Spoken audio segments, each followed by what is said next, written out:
We examine ethanol now as a really important molecule in chemistry. Remember, here's the ethanol molecule represented on the lower right with a molecular model kit, or on the left as a structural formula. Note that we're really going to examine ethanol as a source of ethylene. A couple of things to notice about its structure. It has a functional group, the hydroxy. It has an alkyl group, the methyl tail. If you'd like to think of this as a head and a tail, the hydroxide group at one end acts like a polar head, and the alkyl methyl group at the other end acts like a non-reactive non-polar tail. Now, ethanol happens to be soluble, meaning that it can be dissolved in water. But why is this so, considering the nature of its non-polar alkyl tail? Well, there's two reasons. It's a very small molecule. The smaller a molecule is, the more likely it is to dissolve in any solvent. For example, molecular iodine does have a partial solubility in water, even though water is polar while iodine is non-polar. Here we have a very small molecule, so the smaller it is, the more likely it is to dissolve. Secondly, it has a polar hydroxide head, meaning that that area of polarity on one end of the molecule is strongly attracted to the polar solvent water, which means that it is able to be dissolved by water molecules. Now, ethanol itself acts as a very important solvent. If you think about it, according to what I've just said, a polar head and an unreactive tail mean that it's actually capable of doing both. When I say doing both, of dissolving both polar and non-polar solutes. Let's think about it. The presence of the hydroxide group at the head, for example, means that one end of the ethanol molecule is polar. Why? Well, the oxygen is incredibly electronegative, so it unevenly shares the electrons with both the carbon and the hydrogen that it's attached to. So the polar end of ethanol means that it can dissolve polar substances, because like dissolves like. There's a representation of the polarity. A zoom in, you have a relative positive charge on the hydrogen and the carbon, and a relative negative on the centralized oxygen. Ethanol's alkyl group, however, the tail, the methyl end of the ethanol molecule, is nonpolar. So that means that that end of the molecule is capable of dissolving non-polar substances, because also like dissolves like. So substances with weak dispersion forces, this end of the ethanol molecule has an attraction and an affinity for those particular substances. So it's this end of the molecule that gets to work, so to speak, when dissolving non-polar solutes. For example, this end here, you can see there that that's an end hanging off of the ethanol head, is able to get involved in non-polar miscibility and dissolving. So it's a multi-purpose solvent. It's miscible in water and pentane. That means it can dissolve in, mix throughout, a solution that is polar, water, and one that is non-polar, like pentane. It can form hydrogen bonds with other substances and therefore dissolve them. And its alkyl group, being non-polar, is able to dissolve the non-polar substances. This, for example, happens when the non-polar tail forms dispersion forces with non-polar substances, such as molecular iodine. Therefore, ethanol will dissolve in substances like heptene, which is a non-polar hydrocarbon. Now, ethanol is a very important source of ethylene, and this is of incredible importance to us in the HSC Chemistry syllabus. The way that we can use it as a source of ethylene is to dehydrate it. You know the process of dehydration. If you're dehydrated, you are lacking water. So if we cause the ethanol molecule to lose some water, by removing two H's and an O, we will move the ethanol molecule into a molecule of ethene. The way that this is achieved is to gently warm ethanol in the presence of concentrated sulfuric acid. It will then lose that H2O molecule. So here's a representation. Ethanol, in the presence of concentrated sulfuric acid and some gentle heating, will yield ethylene and water. We have dehydrated the ethanol by removing a water molecule. Now, this is a reversible reaction where we can actually rehydrate, or simply hydrate, ethylene to ethanol. Now this is done by using dilute sulfuric acid as the catalyst and some gentle heating. So therefore we can move back the opposite direction. Now this relationship is of incredible importance to you in Year 12. The way I remember whether it's concentrated or dilute is to think about what's happening behind the scenes. Let me explain that. If I have a dilute concentration of something, it means that I've got a lot of water there, don't I? So if I have very dilute juice, it's been watered down so that the end product is very watery. That's the same here, that's how I remember it. If I want to form a hydrated substance, ethanol is the hydrated form of ethylene, I need dilute H2SO4 because my end product is watered down. It's like watered down ethylene. If I want to dehydrate ethanol to ethene, then I need a concentrated solution of sulfuric acid where we don't have much water, because in the end I would like to remove the water. So that's how I remember whether it's concentrated or dilute H2SO4. You need to know that process of dehydration and hydration of ethanol and ethylene, so get it into your notes, make a palm card or a poster, whatever you like. So the process of dehydration and hydration is applicable to many substances. You can do the same, say, for propanol. You could dehydrate that to propene, or hexene, for example, could be rehydrated to hexanol in the same way that we've just examined. These questions are now of vital importance for you. Have a go at them in your textbook and check your answers from the back. The other thing we need to know about ethanol is that we can source it from biomass, in other words, from the organic biomass around us, plant matter. It's a viable source of ethylene, which means it can come from a renewable source. Remember, currently, ethanol tends to be hydrated from ethylene that's sourced from crude oil. But we could do a different procedure which would enable us to get ethanol from biomass. But how can we do that? It's via a process called fermentation. Fermentation will now be examined as a renewable process for sourcing ethanol from biomass. So let's have a look at it. Today, fermentation only accounts for a very small percentage of industrial ethanol. At the moment, nearly all the ethanol that we use in industry as a solvent and a fuel comes from the hydration of crude oil-derived ethylene. So at the moment, this isn't a massive procedure simply because of the cost. But in the beverage industry, all of the ethanol you find in alcoholic drinks has come from fermentation. And this has been around for thousands of years. Human beings have been fermenting sugars for thousands of years to produce alcoholic beverages. But as crude oil starts to run out, ethanol from fermentation of biomass is going to be a very important industrial process to both provide us with that industrial solvent, ethanol, and a fuel source. But what is fermentation? Well, it's the process by which glucose is broken down into ethanol and carbon dioxide by the action of enzymes in yeast. And the way that it is examined in the chemistry course is to acknowledge that from an environmental point of view, it's an intriguing source of ethanol because biomass is renewable. And within biomass, we have readily available glucose in the form of starch or cellulose. Remember, cellulose is a condensation polymer of glucose, and we can reverse that polymer and break it back down into the monomer units of glucose using cellulose or a strong acid. So once we've extracted the glucose monomers from cellulose, which is found in all plants, we've got the starting point of fermentation. So let's examine what we do then. We get a solution of glucose and prepare it. We add some yeast to it at a defined temperature of 15 to 35 degrees C.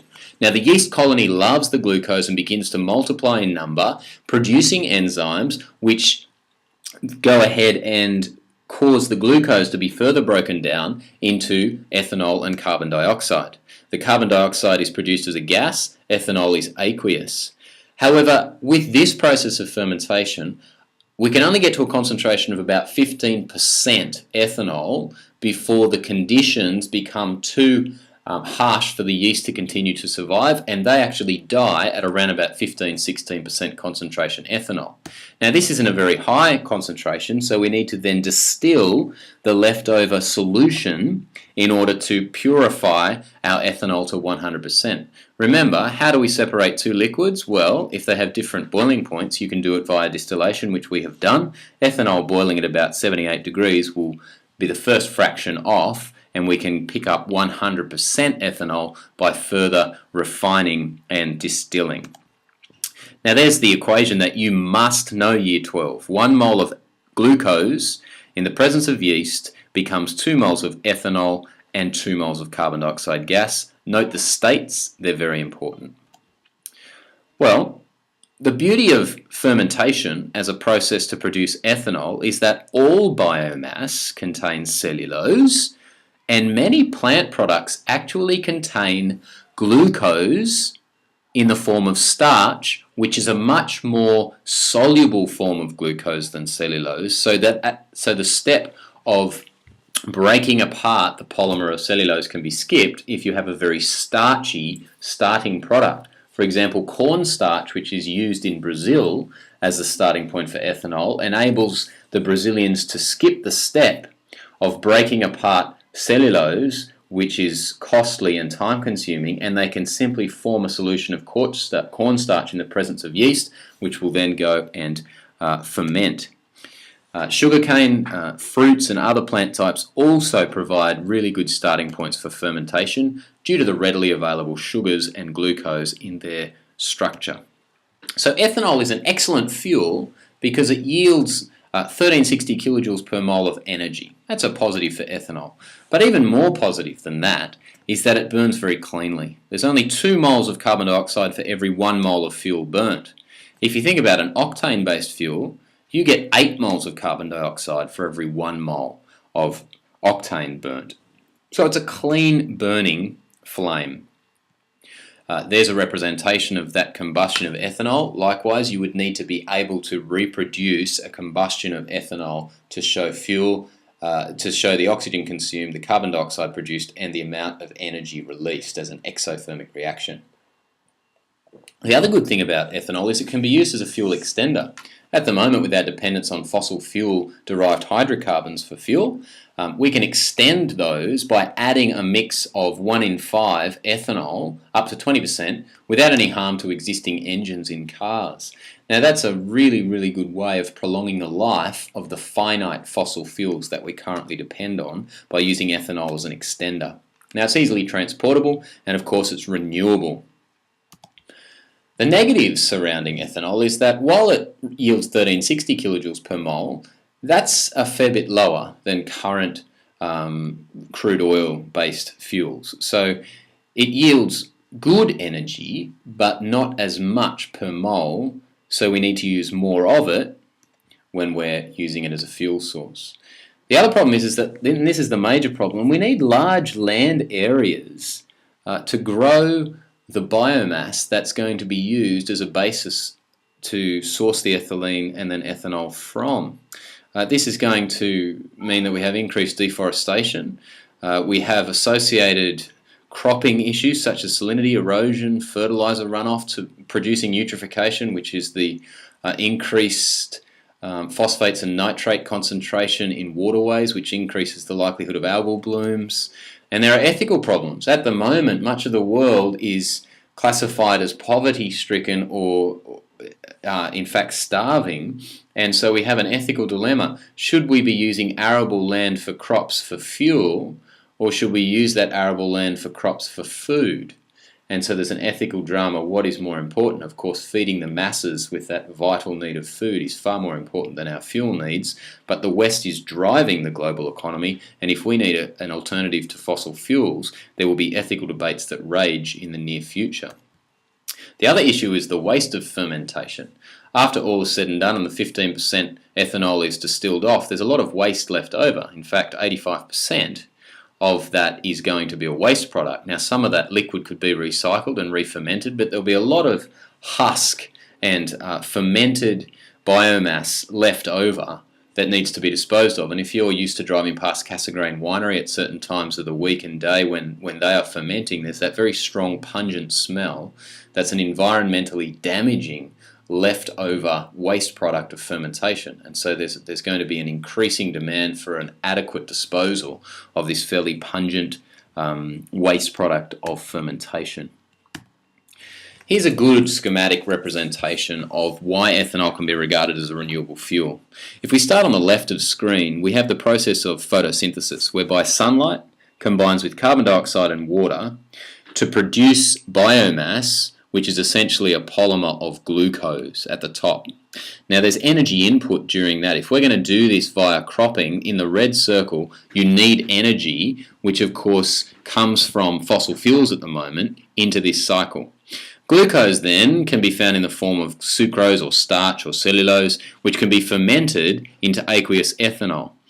However, at this point we need some more energy to come in to distill that and purify it to 100% pure ethanol down the bottom of the circle. So we've got another energy input, and the energy for distillation of course is going to come from the power grid, which at the moment is sourced from crude oil derived fuels. And then that pure ethanol can be used for all manner of things, combustion in cars, etc. But the combustion of the pure ethanol is going to release carbon dioxide and water back into the atmosphere, which can recombine with sunlight and be fixed back into glucose via photosynthesis, and so round and round it goes. The important thing to notice here is that we've got energy coming in and energy coming out, and it's a renewable cycle where we're accounting for everything that goes in and everything that comes out, with the addition of the energy requirements for the cultivation of crops, top left, and the purification of ethanol via distillation, bottom right. A nice overall schematic representation of ethanol. What we're going to see here is that we can refer to ethanol as carbon neutral when we combust it. Have a look at these equations to represent it. Photosynthesis is an equation you must memorize. 6 moles of carbon dioxide are used in photosynthesis. During fermentation, for every 1 mole of glucose that was produced in photosynthesis, 2 moles of carbon dioxide are released. Likewise, when we go and combust the ethanol that's produced from fermentation, 4 moles of carbon dioxide are released. So if you take the 6 moles of carbon dioxide that are consumed in photosynthesis and add them to the 6 moles that are ultimately produced in fermentation and combustion, we can see that ethanol is carbon neutral with regards to these 3 processes. One of them consuming 6 moles and the other 2 re-releasing those 6 moles. So carbon neutrality is really, really important when we speak about the environmental impact of an alternative fuel. The only problem here is that it doesn't show the energy that was required to allow fermentation to then be distilled into pure ethanol, and the energy that was used to grow the crops to give us the biomass for the fermentation process. So while it is photosynthesized, fermented and combusted in a carbon neutral setting, at the moment we still need extra energy to go into that system, and that extra energy is also going to emit carbon. But the processes I just spoke about are now mentioned on the screen. So overall, the current production of ethanol still relies on fossil fuels, because those 2 energy inputs for crop cultivation and distillation are coming from the power grid, which is driven by fossil fuels. Well, ethanol in Australia at the moment, if you have a look, the production costs way more for ethanol than petroleum, so we're currently using blends. And car manufacturers agree at the moment that a 10% ethanol mix does not damage car engines. It's likely that you could get away with far more than this, but at the moment the culture in Australia is one of hesitancy for ethanol. Greater than 10% apparently can potentially harm engines, but there's good science to suggest that this is not the case, and it's just a way for the oil companies to keep people reliant on fossil fuels for the moment. The other thing that's interesting is that there's no conclusive studies at the moment to show that ethanol produced from renewable biomass releases any less carbon dioxide than current crude oil-based petroleum, based on the fact that there's those other 2 energy inputs. Well, there's ethanol as a fuel, but now let's just quickly examine ethanol as an alkanol, another class of hydrocarbons. So ethanols belong to a group of alcohols known as alkanols. Why? Well, they have an alkane section and an OH group. One of the H's was replaced by an OH, and so we refer to it as an alkanol. Now have a look at how we name alkanols. There's an alkane, CH4, belongs to the homologous series of saturated alkane hydrocarbons. An alkanol, you replace the H with an OH, so it's CH3OH. You name it methanol. Here is ethane. Ethane has an easy translation into ethanol when we replace an H with an OH, and so we call it ethanol. Here's another one, octane. There's the molecular formula for the related alkanol, so you name it octanol. Very straightforward. You're simply replacing the suffix ane with an ol. To name an alkanol, this comes from your textbook, you simply delete the E of the alkane and add ol. Methane, methanol, ethane, ethanol, propane, propanol, and so forth. You also add a number prefix, that's a number before it, to show the position of the alcohol group. We do this in the same way that was used for the position of a double bond. Now no number is needed for methanol or ethanol, that's because you can only ever put it on carbon 1. So for example, if you had a hexane and you changed it to hexanol and the hydroxide was on the third carbon, you would call that 3-hexanol. Very, very straightforward. Worksheet 5 of Conquering Chemistry Blackline Masters is very appropriate at this point. You need to get that done. The last thing is to look at ethanol's molar heat of combustion. Can you remember what that is? Well, it's the amount of heat liberated when 1 mole of a substance is completely combusted with enough oxygen at standard temperature and pressure. So delta H is negative because no heat was absorbed, it was actually released, so there's a negative need for the heat. Delta H for all combustion is negative, exothermic. You need to get used to seeing the molar heat of combustion for ethanol listed like this. Ethanol, in the presence of oxygen, releases 2 moles of carbon dioxide, 3 moles of water, and delta H is negative 1360 kilojoules per mole. Now this is going to be the basis of your first assessment task, where we're going to compare the molar heats of combustion of a few alkanols. There's an example from your text of a typical setup. If you turn to page 36 and 37, follow the example as we calculate delta H for ethanol using this apparatus. When you do your pracs, you'll find that you can do worksheet 7, and you can now also complete worksheet 6 from Conquering Chemistry Blackline Masters. The questions on page 38 of your text are very helpful at this point. Work through all that now, check your Blackline Master worksheet answers on Moodle, and make sure you're up to speed with ethanol as a solvent and as a fuel source, and that you can make sense of molar heats of combustion.